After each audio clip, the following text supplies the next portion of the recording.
Base of ম্যাথমেটিক্সে তোমাদের সকলকে স্বাগত। আগামী কয়েকটি পর্ব ধরে ক্লাস 9-এর পরিমিতি নিয়ে আলোচনা করব। আর এই পরিমিতি শুরু হয়েছে তোমাদের ক্লাস 5 থেকে। 5 থেকে 8 পর্যন্ত যে পরিমিতিগুলো আছে সেটা হচ্ছে আয়তকার চিত্র এবং বর্গাকার চিত্র নিয়ে। এবার ক্লাস 9-এও কিন্তু আয়তকার চিত্র এবং বর্গাকার চিত্রের পরিমিতি আছে। এবার আমরা ক্লাস 7, 8 বা 5-এ আমরা যে আয়তকার চিত্র এবং বর্গাকার চিত্রের যে অঙ্কগুলো করেছিলাম সেখানে সূত্রগুলো আমাদের লেগেছিল আয়তক্ষেত্রের পরিসীমা, বর্গক্ষেত্রের পরিসীমা, আয়তক্ষেত্রের ক্ষেত্রফল, বর্গক্ষেত্রের ক্ষেত্রফল, এইরকম।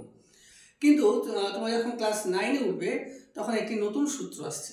সেটা কি? আয়তক্ষেত্রের কর্ণের দৈর্ঘ্য নির্ণয়ের সূত্র বা বর্গক্ষেত্রের কর্ণের দৈর্ঘ্য নির্ণয়ের সূত্র। এখন আমরা সূত্র মুখস্থ করার জন্য এর আগে যেমন বলেছিলাম যে জিনিসটা বুঝে নিলে পরে সূত্র মনে থাকবে, সেরকম কর্ণের দৈর্ঘ্য সূত্র নির্ণয়ের সূত্রটা না বলে একটু বোঝানোর চেষ্টা করি সূত্রটা কিভাবে আসছে। তাই চলো, এখানে আমি একটি আয়তকার ক্ষেত্র এঁকেছি। এখন এই আয়তক্ষেত্রের কয়েকটি বৈশিষ্ট্য নিয়ে আবার বলি। আয়তক্ষেত্রের আমরা জানি যে বিপরীত বাহুগুলো সমান, অর্থাৎ এডি আর বিসি সমান এবং এবি আর ডিসি সমান। আর আয়তক্ষেত্রে যেটা বড় বাহু সেটাকে আমরা বলি দৈর্ঘ্য, আর যেটা ছোট বাহু সেটাকে বলি প্রস্থ। এখন কর্ণ কাকে বলে? কর্ণ হচ্ছে এই এ বিন্দু আর সি বিন্দু যোগ করলে এই যে রেখাটা পাবো এটাকে বলা হবে আয়তক্ষেত্রের কর্ণ। অর্থাৎ আয়তক্ষেত্রের দুটি কর্ণ থাকে, এ এবং সি যোগ করলে যে রেখা পাবো এটি একটি কর্ণ, কিংবা বি এবং ডি যোগ করলে যে রেখাটা পাবো সেটি একটি কর্ণ। এবং আয়তক্ষেত্রের দুটো কর্ণ থাকে এবং দুটো কর্ণ কিন্তু সমান হয়। তো এখন এখানে বলা হয়েছে আয়তক্ষেত্রের কর্ণ দৈর্ঘ্য নির্ণয়ের সূত্র এটা আমাদের লাগবে। তো আমি একটা কর্ণ আঁকি। মনে করো এ আর সি যোগ করছি, তাহলে এ আর সি যোগ করলাম, তাহলে এটাকে আমরা বলছি এই এসি রেখাটাকে বলছি আমরা কর্ণ। এটা হচ্ছে কর্ণ, আয়তক্ষেত্রের কর্ণ। এবার আরো আয়তক্ষেত্রে আমরা বৈশিষ্ট্য জানি। আয়তক্ষেত্রে যে চারটে কোণ হয় এই কোণগুলো সবগুলোই কিন্তু 90 ডিগ্রি হয়, অর্থাৎ এই কোণটা 90 ডিগ্রি। এখন আমরা যদি এটাকে যদি মুছে দিই, এবার যদি মুছে দিই আমরা, তাহলে আমরা দেখতে পাচ্ছি এটি কিন্তু একটা ত্রিভুজ হলো। কি ত্রিভুজ হলো?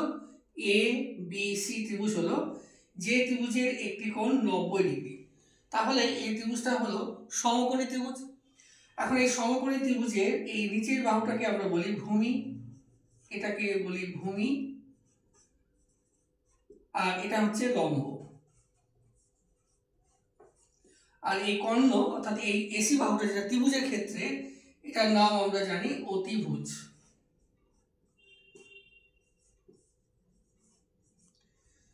এখন তোমরা ক্লাস 8-এ অতিভুজ নির্ণয়ের সূত্র কিন্তু শিখেছো। কেন? পিথাগোরাসের উপপাদ্য অনুযায়ী আমরা অতিভুজ নির্ণয়ের সূত্র শিখেছি। সূত্রটা কি ছিল? অতিভুজ সমান √, লম্ব স্কয়ার প্লাস ভূমি স্কয়ার।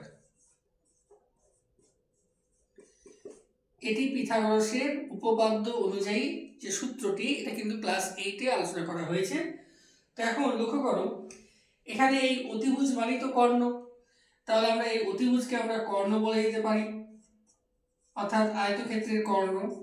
তাহলে কর্ণের সূত্র কি দাঁড়ালো? √, এই যে লম্ব বলতে আমরা এটাকে বোঝাচ্ছি, অর্থাৎ এবি।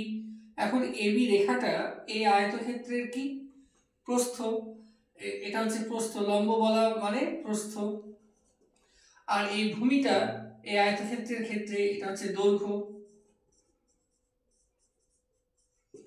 তাহলে এখন লম্ব জায়গাতে যদি আমরা প্রস্থ লিখি, তাহলে প্রস্থ স্কয়ার প্লাস ভূমির জায়গাতে যদি দৈর্ঘ্য লিখি, তাহলে দৈর্ঘ্য স্কয়ার। তো এভাবে আয়তক্ষেত্রের কর্ণের সূত্র কিন্তু এটাই। কর্ণের সূত্র কি? √, প্রস্থ স্কয়ার প্লাস দৈর্ঘ্য স্কয়ার, বা এটাকে ঘুরিয়েও বলতে পারো √, দৈর্ঘ্য স্কয়ার প্লাস প্রস্থ স্কয়ার। তো এটি হচ্ছে আয়তক্ষেত্রের কর্ণের দৈর্ঘ্য। এখন তোমাদের একই রকম ভাবে বর্গক্ষেত্রের কর্ণেরও সূত্র লাগে, তো সেটা নিয়ে আলোচনা করবো আগামী পর্বে। তোমরা আগামী পর্ব অবশ্যই দেখবে। Thank you.